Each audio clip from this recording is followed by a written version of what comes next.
አንዳንዴ በሰላምታ ግራ አጋባለሁ እኔ በግሌ ለምሳሌ ወይ ወጣቶች ወይ እናቶች ይሆናሉ አንዳንዶቹ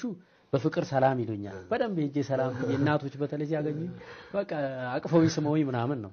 አንዳንዴ ደግሞ ኡዱ አለብኝ ወይም እንደዚህ ይሉኝና ሴቶች ሰላም ከርቀት ይሆናል ከዛ አንዳንዴ ምን ጨነቃለሁ እሄድና ሰላም እንዳልን ያኛው ያስፈራኛል ዝም እንዳልን ይኮራ አሁን ታዋቂ ሲሆን እንዳይሉ ጨነቃለሁና ከሰላምታ ጋር በተያዘ ግልጽ ብታረግልን ለብዙ ክርስቲያኖች ይሄን ማናቃለን አንድ ሁለተኛ ደግሞ ሴቶች ለምሳሌ እስልምና እንዲሸፋፈኑ ያዛቸዋል ስለዚህ መገላለጥን ይከለክላል ወንዶችንም የሚከለክለው ነገር አለ ለምሳሌ ወንዶች ወርቅ ማረግ እንደሚከለከሉ በቅርቡ ነው ያወቁት እውነት ከሆነ ካልተሳሳትኩ ግን አንዳንድ ጊዜ በሳውዲ አረቢያ መኪና መንዳት ሴቶች ተከልክለው በቅርቡ ተፈቀደላቸው ተብሎ አንድ ዜና አይቼ ነበር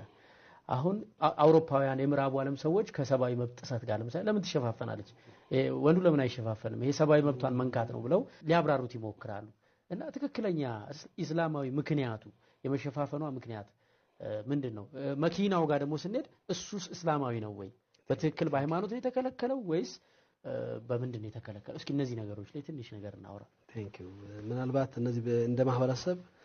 እንትኑ የማህበረሰቡን ግንዛቤ በትክክል እንዲረዳ የሚያደርግ ነገር ስለሆነ ጥያቄውን ስላነሳው ደስ ይለኛል እሺ አመሰግናለሁ ያለባበስ ስርዓትን በተመለከተ እንጀምረና እሺ ያለባበስ ስርዓት ሴት ልጅ እንድትለብስ የታዘዘችው አለባበስ ስርዓት አላት የሴት ልጅ አለባበስ ሴት ልጅ ሙሉ ሰውነቷን እንድትሸፍን ከጇና ከፊቷ ውጭ ሙሉ ሰውነቷን እንዲሸፍን የሚያዝ ያለባበስ ስርዓት ነው እስልምና የሚያዘው ለሴት ልጅ እንደዚህ አይነት አለባበስ እንድትለብስ ሲያዝ እስልምና ሴት ልጅ በተፈጥሯ ተፈላጊ ናት በቃ ትስባለች እንግዲህ ተወዳጅ ተፈቃጅ እንድትሆን አድርጓታል እሺ ለሌላ ነገር የሚከጅላት ሰው ለዛ ተጋላጭ እንዳትሆን አንዱ እሱን ለመጠበቅ ነው ቁርአኑ በግልጽ ቃል ነው የሚወጣው እነዛ የሥነ ምግባር ብልሽት ያላቸው ሰዎች እናንተን እንዳያጨናንቋችሁና ክብሯቸውን እንዳይነኳችሁ መሆን አልነበረበትም ሰው በሰውነቱ ሊከበር ይገባል እንዳለው ግን ያ ከተፈላጊነቱ ጋር እሷን ሊያጋልጣት የሚችል ነገር እንዳይመጣ አለባበስ ስርዓቱን በዛዟል እኔ እዚህ ላይ አብረን የምናየው እናንተ በተለይ ቅድም አንተም እንዳልከሸት ሌሎችም ወንድሞች እንደማስበው የኦርቶዶክስ እምነት ተከታይ ናቸው ኦርቶዶክስ እምነት ላይ አለባበስ ስርዓት ውስጥ የሴት ልጅ አለባበስ ክንብንማን ያላደረገች ሴት ወደ ቤተ መቅደስ እንዳትገባ ያዛል መጽሐፍ ቅዱስ ነው የሚያዘው ትክክል ተገላልጣ መግባት አትችልም ትክክል ያለባበስ ስርዓቱ መሸፋፈን ነው ብዙ ቦታዎች ላይ ስንመለከት መሸፋፈን ነው እንግዲህ የማርያምን ስዕል ስትመለከት አንድ ቦታ ላይ ማርያም ተገልጣ የምታይበት ፎቶ አለ ለምንድን ነው የተደረገው የእምነቱ ያለባበስ ስርዓት ተብሎ የሚታሰበው ሴት ልጅ እንድትለብስ የሚፈልገው ያ ስለሆነ መገላለጥን በጣም ነው የሚያወግዘው መጽሐፍ ቅዱስ ራሱ መተግበር ላይ ነው አሁን ጉዳዩ ያለው የመተግበር ጉዳይ ካልሆነ በስተቀር እንደ ዶግማ ከተመለከት ነው እምነቱ የሚያዘው ያን ነው ነጠላ ያላደረገች ሴት ከላይዋ ክርብድብ ያለበሰች ሴት የተረገመች ናት ብሎ የሚያዝ ነው የሚከለክል ነው መጽሐፉ አይደለም መቀደስ ማስቀደስ ወደዛ ቦታዎች እንዳትደርስ የሚያዛት ነው ይሄ ራሱ የክርስቲያና ነው የበለጠ ደግሞ ለመጽሐፍ ቅዱስ ቅርበት ስላለ ማየት ይቻላል ማየት የምንችልባቸው እንትኖች ስላሉ ማለት ነው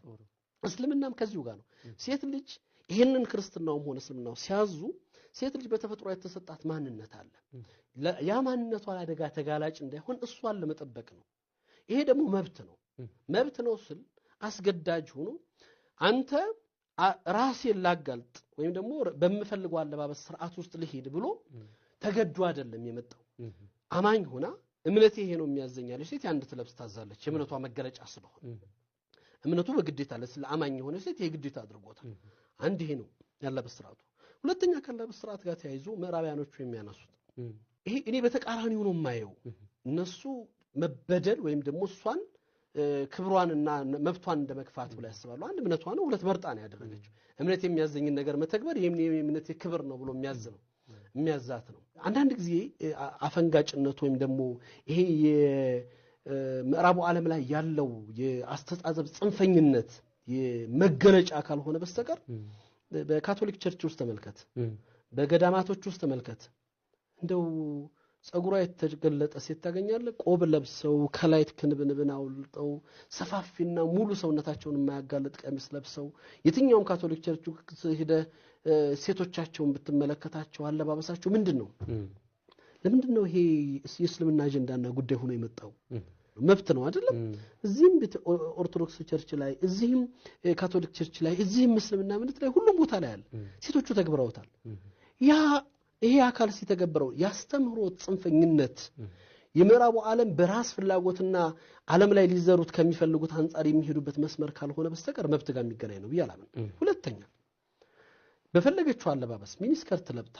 ሁሉ አካሏን ገልጣ መውጣት ነፃነት የሰጠ አስተሳሰብ መሸፋፈንን እንዴት ወንጀል ያደርጋል ይሄንን መብት ነው ብለ ከተቀበልክ ይሄንን መብት ነው ብለ ልትቀበል ይገባል ለምንድነው ለዚህኛው ሲሆን መብት ለዚህኛው ሲሆን ውግዘት የሚሆነው ይሄ ነው አሁን ያስተሳሰብ ልዩነት ነው ሰዎች በነፃነታቸው በሐሳባቸው ነፃ ሊሆኑ ይገባል መብት ሰጥ ደግሞ እኩል ነው መሆን መቻል ያለበት እኔ በተቃራኒው ማልቀበላቸው ሴት ልጅ ዛሬ ምዕራቡ ዓለም እኔ ለሴቷ ክብር ሰጥቷል ብያላምን በመሰረቱ በክብርም አንገናኝም እስልምና ከ400 ዓመት በፊት ስለ ሴት ልጅ ክብር የተጨነቀ ስለሷ ክብር ያወሳ መመሪያን ያወጣ መተዳደሪያን የደነገገ የሴትን ክብርና ንጽህና በነሱረቱ መርየም በነመርየም ምዕራፍ ምንነቷን ማሳየት የቻለ እምነት ነው ትናንትና እኮ 1920ዎቹ መጀመሪያ ላይ ነውና አሜሪካ ስለ ሴት ልጅ መብት ማውራት የጀመሩት ከ1920 በፊት አሜሪካ ላይ ሴት ልጅ ስትሸጥ ትለውጣል ነበር እንዴ 18ኛው መጨረሻ ላይ እንግሊዝ ላይ ሴት ልጅ ሰውናት አይደለችም ብሎ አውሮፓውያኖች ይከራከሩ ነበር ይሄ የነሱ ትልቅ መጽሐፎቻቸውን ገልጦ ማየት ይቻላል ሰውናት አይደለችም ምንድነው የተስማሙት ሰውናት ግን ወንድ ለማገልገል የተፈጠረች ናት እነዚህ ምዕራባውያኖች ናቸው የሚያወሩት ዛሬ ሴት ልጅ ምንድነው ያደረጓት ያሉት ምንድነው እንደሆነ የምትፈልጓት እኔ ሴት ልጅ ለኔ እናት ናት እህት ናት ሚስት ናት የተከበረች ፍጡር ናት ለኔ ሸቀጥ አይደለችም አንዳንድ ነገሮችን ድንበር አልፎ ሴርታ ያለ አይደለም ዛሬ ሸቀጥ ለመሸጥ ሴት ልጅ እርቃኗን መውጣት ለምንድነው የሚያስፈልገው ለምንድነው የሸቀጥ ማሻሻጫ የምትደረገው እቺን የተከበረች ፍጡር ማክበር ይሄ ነው ኤኒቲንግ ለማንኛውም ነገር በዛ አይደለም የሷን ክብር የሚመጥን አይደለም ያ የተሰጣትን የናትነት የምድርን የማሳመር ትልቅነት መገለጫው አይደለም ብያምናለሁ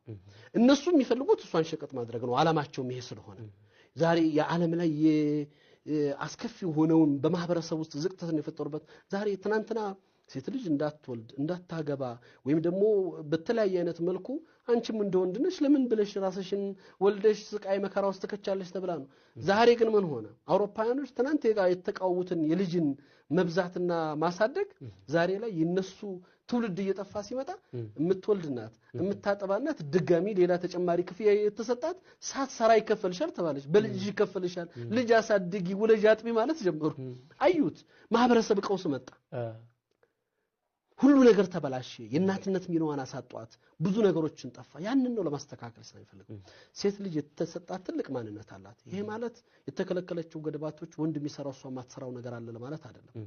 እምትሰራቸው ለሷ የተፈቀዱ መሆን የምትችላቸው ሁሉ ነገር ማድረግ እንድትችል ተደርጋለች ጦር የሴት መሪ ነበረች በእስልምና ታሪክ ውስጥ የአገር ውስጥ ሚኒስተር ሆና ገበያን ቁጥጥር የምታረግ ሚኒስተር ነበረች በእስልምና ታሪክ ውስጥ ሽፋ ቢንት አብደላህ የምትባል በዑመር ዘመን